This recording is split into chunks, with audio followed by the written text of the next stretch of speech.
Hello guys, welcome back to my first mini blog. तर समरची कळ काढत काढत मी चालले आज गडिंग्लजला. त्यातच मला दिसली व्हॅनिटी कार. व्हॅनिटी कार बघून मी परत समरची कळ काढायला सुरुवात केली. किती नवीन सॉन्ग आले तरी आम्हाला हेच गाणं आवडतं. तुम्ही पण ऐका, तुम्हाला पण आवडेल. सॉन्ग ऐकत ऐकत फायनली पोचलो आम्ही हॉस्पिटलमध्ये.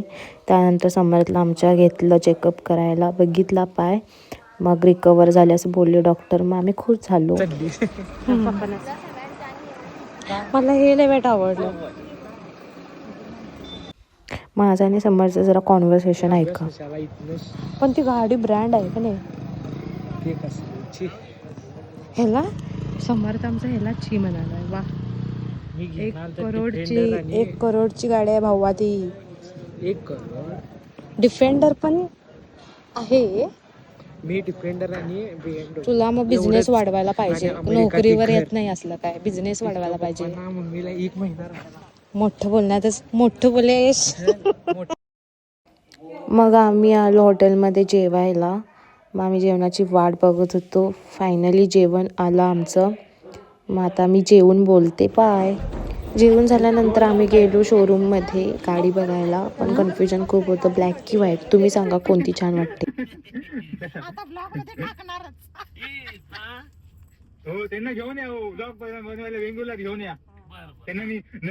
पप्पांच्या मित्राचा कॉल आलेला होता.